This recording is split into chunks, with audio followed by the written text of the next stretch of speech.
This is some of the best fruit I've ever had. So sweet and juicy.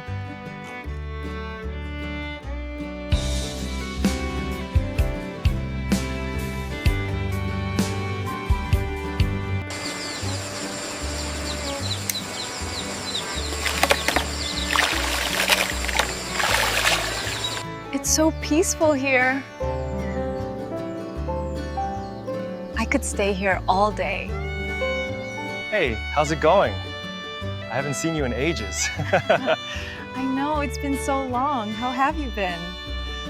I think it's important to find that balance. Find that balance, Ice. Yes, I agree. It really makes a difference. This look good today. Yes, very fresh. How many do you need?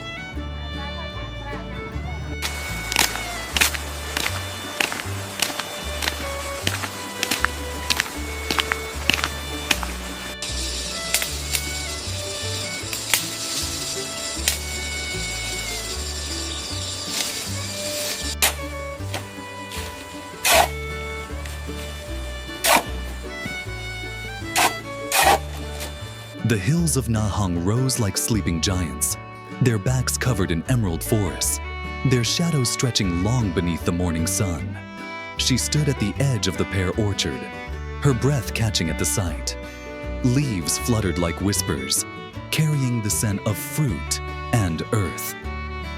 For her, it was a world both strange and beautiful, a place she had never dreamed of visiting. Her steps were hesitant, her hands clutching the small basket that felt too light, too fragile in this vast expanse of green. "It's your first time here," the man beside her said, his voice steady, warm. She nodded, whispering, "I've never traveled this far." The words slipped out like a confession, fragile and new. He smiled faintly, gesturing to the hills. "These lands hold more than trees. They hold stories." And though she didn't yet understand, something inside her stirred. They stepped into the orchard, and the ground crackled with fallen leaves, the remnants of a season ending. The man moved with ease, his hands brushing aside branches, his eyes scanning for fruit that still clung stubbornly to the trees. "End of the season," he said, voice low, almost mournful. "Many have fallen, but some remain, hidden high above."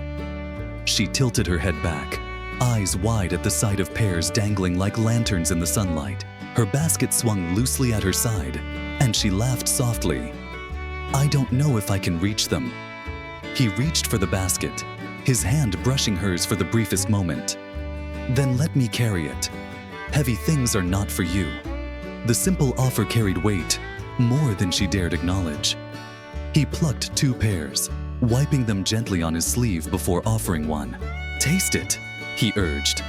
She hesitated, then bit into the flesh, her eyes widening at the burst of flavor. Tart, sweet, alive. Juice slid down her fingers, and she laughed despite herself. "It's delicious," she said. "Can I eat the skin?" His gaze lingered on her, then softened. "You can. Nothing here needs to be hidden." She blinked at the odd phrasing, unsure if he spoke of pears or of something deeper. The orchard seemed to hum around them, each leaf trembling as though listening. The air grew warmer as they climbed higher, their baskets filling slowly. She struggled with the weight, her breath coming faster, and sweat dampened her brow. "It's too heavy," she admitted at last, shame coloring her cheeks. He stepped closer, his hand firm as he took the basket. "Let me." She started to protest, but his eyes silenced her. "Strength is not only in carrying burdens," he said quietly. "It is knowing when to share them." Her chest tightened at his words, though she forced a smile. She let him bear the weight, Yet inside she wondered what burden truly pressed on him, and why his voice carried the edge of secrets. A branch arched high above them, heavy with the last of the season's fruit. He grasped it, muscles taut, pulling it low so she could reach. She stretched, fingertips brushing cool skin, laughter spilling from her lips as she plucked the prize. "Look," she said breathlessly, holding it up like treasure. He nodded, his gaze unreadable. Yes, beautiful. For a heartbeat, she wasn't sure if he meant the fruit at all. She tucked it carefully into the basket, her hands trembling in ways she couldn't explain. As they worked, the ground grew littered with fallen pears, some fresh, others spoiled. He pointed to the rot, his voice rough. Not all fruit lasts. Some fall too soon, wasted before their time. She stared at the decay, unease prickling her skin. "It feels sad," she whispered. He glanced at her, eyes shadowed. Life is not always kind. The orchard seemed to shift around them then, the sunlight dimming, the air thick with something unspoken. She shivered, though the day was warm. The hours passed, and soon the baskets overflowed. Her arms ached, her legs trembled, but there was pride in her heart. She had gathered something tangible, something real. Yet, as they walked toward the market, a new weight settled on her chest. He slowed his steps, his gaze on the horizon. "At the market you will sell," he said. "Alone. I have other matters." She stopped, startled. Alone? His nod was firm, his tone final. "You are stronger than you think. Trust yourself." She wanted to argue, to demand why he left her side when she needed him most. But his eyes silenced her again, deep pools of both command and care. The market was a storm of voices, colors, and smells. She laid out the pears, her hands trembling as strangers approached. "How much?" they asked, their eyes skeptical. 15,000 a kilo, she replied, her voice barely above a whisper. Some customers frowned, muttering about sourness, about bitterness. Others smiled, tasting and praising the strange blend of tart and sweet. Coins clinked into her hand, heavy yet unreal. She felt as though she were balancing on a tightrope, one step away from falling. One woman leaned close, eyes sharp. "I've never seen this fruit before. Can it grow where I live?" She faltered, words stuck in her throat. Before she could answer, the man appeared, his voice calm, evasive. "I don't know." And then he vanished again into the crowd, leaving her exposed, uncertain. She bit her lip, clutching the coins tighter. The pears dwindled, the baskets emptied, and still she felt the echo of his absence more than the noise of the market. By late afternoon, sweat clung to her back, and the pears were nearly gone. She wiped her brow, staring at the last few fruits as though they carried more weight than gold. He returned then, his face unreadable. "Almost sold out," he said simply. She searched his eyes for answers, for reasons, but found only silence. The market faded around them, the clamor distant, as though the world itself held its breath. She wanted to ask why he left her, why he watched from shadows, why his words carried the weight of riddles. But her voice failed, drowned by the unspoken tension that stretched like a thread between them. When the final pear was sold, dusk draped itself over the market. The crowd thinned, the stalls shuttered, and she stood alone beside the empty baskets. Her heart was heavy, yet beneath it pulsed a strange anticipation, sharp and terrifying. She turned to him, ready at last to demand the truth, but the words died in her throat at the look in his eyes. There was something there, something fierce, something that burned. He took a step closer, his voice low, trembling with a power she had never heard from him before. "For almost a year, I've carried this," he began. Her breath caught, her world narrowing to the space between them. "I've hidden it, buried it, feared it, but today I cannot anymore." His eyes locked onto hers, unflinching. Tieu Ca, I love you. The orchard, the market, the noise of the world, all fell silent. Her heart thundered, her lips parted, but no sound came. He stepped closer still, his voice breaking. Will you be mine? Will you let me stand beside you, not as a stranger, but as the man who loves you? The night embraced them, the air thick with unshed words, with choices that could not be undone. She stared at him, her chest rising and falling, her hands trembling at her sides. The confession hung between them, fragile as glass, dangerous as fire. And though her answer did not come, the world itself seemed to wait, suspended, on the edge of her next breath. The silence after his confession was not gentle. It was a silence that throbbed like a wound, pressing against her chest until she thought she might choke. Tieu Ca stood frozen, the market long emptied, the baskets barren at her feet. His words echoed in her ears, each syllable sharp as a blade. I love you. She had never expected them, never dared imagine.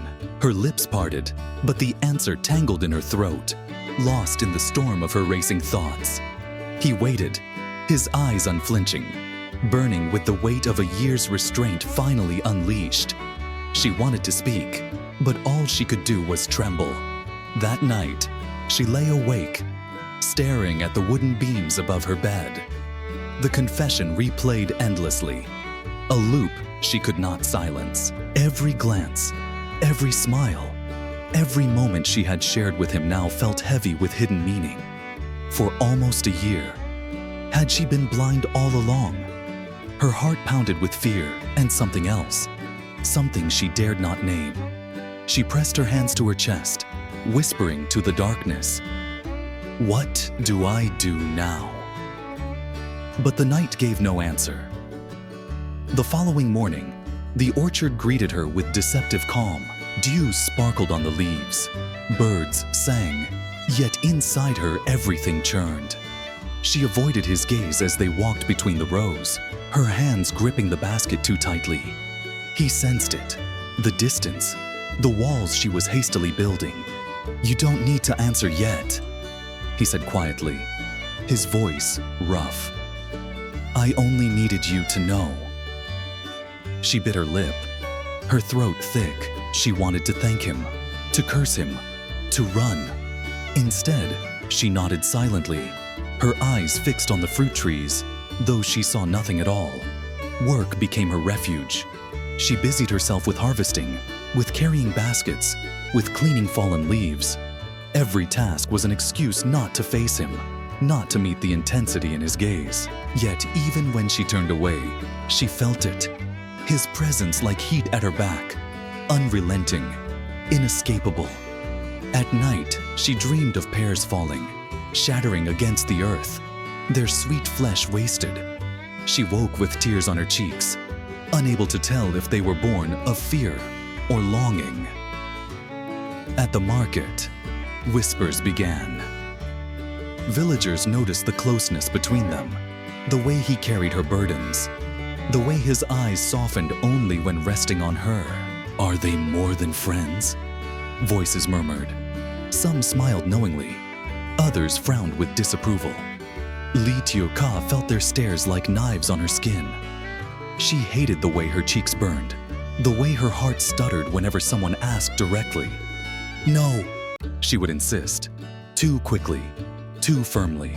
Yet, her own words tasted like lies. One evening, unable to bear the weight alone, she confided in her grandmother. The older woman listened, her lined face unreadable, her hands busy weaving a basket. At last, she spoke. "A man's heart is not a toy. If he has given it to you, handle it carefully. Do you care for him?" The question struck her harder than any confession. She opened her mouth, closed it again. Her grandmother's eyes softened. "Then wait until you know. Do not rush, but do not run forever." The advice lingered, both comforting and terrifying. Meanwhile, Hong grew restless. He had bared himself, stripped away the armor of silence. And now he stood vulnerable, waiting. Each day without her answer felt like a blade twisting deeper. He tried to be patient, tried to give her space, but the storm inside him roared louder. At night, he wandered the orchard alone, his fists clenched, his chest aching. Coward. He muttered to himself, "Why couldn't you have stayed silent?" Yet he knew the truth. Silence had been killing him slowly, and confession was the only way to breathe again. Their fragile balance shattered one afternoon when a customer at the market mocked Tieu Ca, sneering that she needed a man's shadow to succeed. Her face flushed crimson, shame and anger boiling in her chest. Before she could speak, Hung stepped forward, his voice sharp as steel. "Respect her, or leave." The crowd hushed, the offender shrinking under his glare. But the damage was done. Whispers erupted again, harsher this time, questioning, judging. Tieu Ca's heart pounded with humiliation. She fled the market, tears stinging her eyes, his footsteps chasing close behind. He caught her by the riverbank, his breath ragged. "Don't run from me," he pleaded. She spun on him, her eyes blazing. "You've ruined everything. Do you know what they say about me now? Do you know what they see?" Her voice cracked, raw with pain. He stepped closer, his hands trembling. "Let them talk. Let them choke on their words. What matters is us." She shook her head, sobs spilling. "There is no us. There can't be." Yet even as she said it, her chest burned with a different truth. For days they barely spoke, the orchard heavy with silence. Work continued, but each moment was fragile, brittle, like glass ready to break. Ni, sensing the tension, clung to Tieu Ca. Her innocent laughter dimmed. "Why are you sad?" the child asked softly. Tieu Ca forced a smile, whispering, "Because the world is noisy." It was all she could manage, though her heart screamed with confusion. The turning point came during a storm. Rain lashed the orchard, trees bending beneath the wind. Tieu Ca ran outside to gather baskets before they washed away, slipping in the mud, her cries swallowed by thunder. Suddenly, hands were on her, pulling her up, shielding her. Hung. He dragged her to safety, his body blocking the storm, his voice fierce.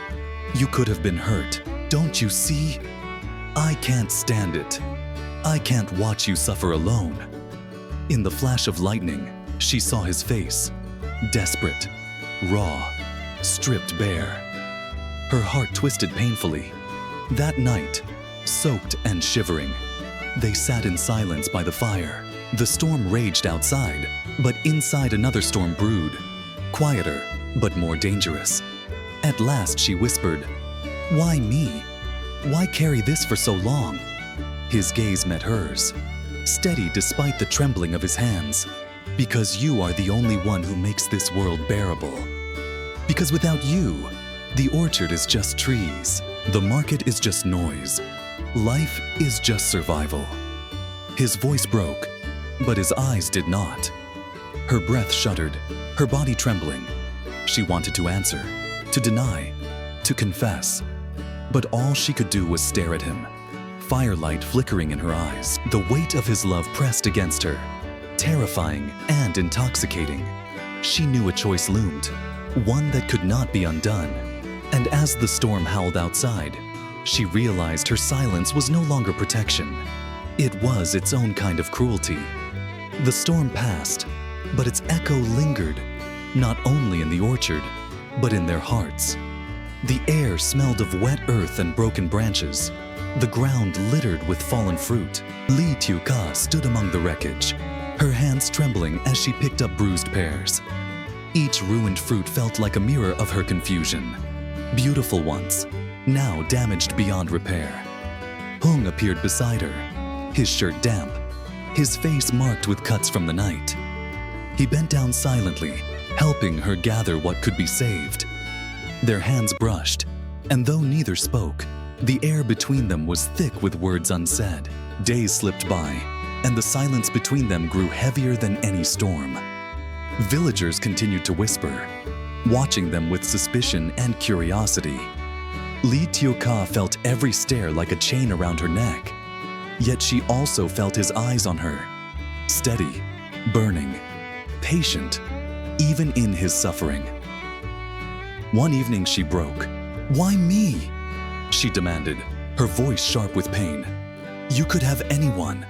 Why choose me when all I bring you is trouble?" Hung's gaze did not waver. "Because it's you. Because no one else makes me breathe like this." His words struck her like thunder, breaking something deep inside her. Her grandmother sensed the turmoil, her wise eyes narrowing as she watched her granddaughter struggle. One night, she took Tieu Ca's hands in her own, rough and warm. "Child," she said softly, "the world will always talk. But when the whispers fade, what remains is the truth you choose to live with. Do you love him?" The question hit harder than any confession. Tieu Ca's lips trembled, but no sound emerged. Her grandmother squeezed her hands tighter. "If the answer is yes, don't let fear steal it. If it is no, then release him so he can heal." The weight of the choice grew unbearable. At the orchard, she found herself stealing glances at him. The way his hands moved with strength, the way his brow furrowed when he worked, the rare softness in his smile, each glance carved deeper into her heart, leaving her breathless. She wanted to deny it, but the truth was there, glowing quietly. She had already fallen, yet fear chained her tongue. Fear of judgment, fear of losing herself in something so consuming. One afternoon, the market was more crowded than ever. She stood at her stall, her hands trembling as she took coins, offered fruit. The whispers were louder, crueler. "She clings to him for protection." Someone sneered. Her cheeks burned, shame crashing over her. Suddenly, Hung was there, stepping beside her, his voice carrying over the crowd. "If you mock her, you mock me. She stands because of her own strength, not mine." The crowd fell silent, stunned by the fierceness in his tone. Tieu Ca's heart pounded. For the first time, she realized he was willing to face the world's cruelty for her. And maybe, just maybe, she could too. That evening she confronted him by the riverbank, the same place she had once fled in tears. The sky burned with sunset, the water reflecting fire. Her voice trembled, but she forced the words out. "You say you love me, but do you know what that means? Do you know the weight you put on me?" He turned, his expression raw. "Yes, I know it means sacrifice. I know it means fighting every whisper, every doubt. And I know it means I may lose everything. But I would rather lose the world than lose you." His voice cracked, and for the first time, she saw the vulnerability that lived beneath his strength. Her breath caught, tears welling in her eyes. She had tried so hard to bury her feelings, but they rose now, unstoppable. "I'm afraid," she whispered. "Afraid of them. Afraid of us. Afraid of what happens if I say yes." He stepped closer, gently taking her trembling hands. "Then be afraid," he said softly. "Be afraid with me. We'll face it together." His words wrapped around her like a shield, fragile yet unbreakable. The days that followed were a blur of conflict inside her. At night, she lay awake, hearing his words echoing in her chest. "Be afraid with me." She realized then that love was not the absence of fear. It was the courage to walk through fear, hand in hand. Slowly, her heart began to yield. The whispers of the villagers no longer pierced as deeply. The orchard no longer felt like a prison, but like a home. She began to wonder if maybe, just maybe, she was strong enough to choose him. The moment of decision came quietly. One morning, she walked into the orchard where he worked, his back turned, his body tense with unspoken worry. She stood silently, watching, gathering her courage. At last, she spoke, her voice trembling but clear. "Hung." He froze, turning slowly, fear and hope warring in his eyes. She stepped closer, her breath quickening, I cannot silence the world. I cannot erase my fears. But I can no longer deny my heart. Her voice broke, but the words spilled out anyway. Yes, I will be with you. His face crumbled, relief flooding his features. He crossed the distance in 2 strides, pulling her into his arms. She gasped, the weight of his embrace both terrifying and safe. His voice trembled against her ear. Thank you. You don't know what this means to me. She clutched his shirt, tears spilling freely. Don't let me fall, she whispered.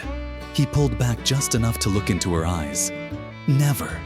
From that day forward, the orchard changed. It was no longer just a place of work, of whispers, of storms. It became a sanctuary, a place where love rooted itself deep in the soil. The villagers still talked, their tongues sharp, but neither of them bent beneath the weight. They faced the gossip together, side by side, their bond growing stronger with every challenge. Tieu Ca found herself laughing more, her steps lighter, her heart no longer torn by silence. Hung, once haunted by restraint, now glowed with quiet joy. They worked together, sold pears together, lived together, not perfectly, but honestly. And in that honesty, they found a freedom neither had known before. Months later, as the new season bloomed, the orchard thrived. Pears hung heavy on the branches, promises of abundance. Standing beneath them, hand in hand, they looked to the horizon. The journey ahead would not be easy. Storms would come, whispers would return, fears would rise. But they knew now that together, they could endure. Do you regret it? She asked softly, her eyes searching his. He smiled, his thumb brushing her cheek. Not for a single moment. She leaned into his touch, her heart steady at last. Then neither do I. The orchard hummed with life around them, leaves whispering like blessings, fruit glowing like lanterns. Their love had been born in silence, tested by whispers, forged in storms. Now it stood strong, unshakable, rooted as deeply as the trees that surrounded them. And as the sun set, painting the world in gold, Tieu Ca realized that her answer had not ended their story.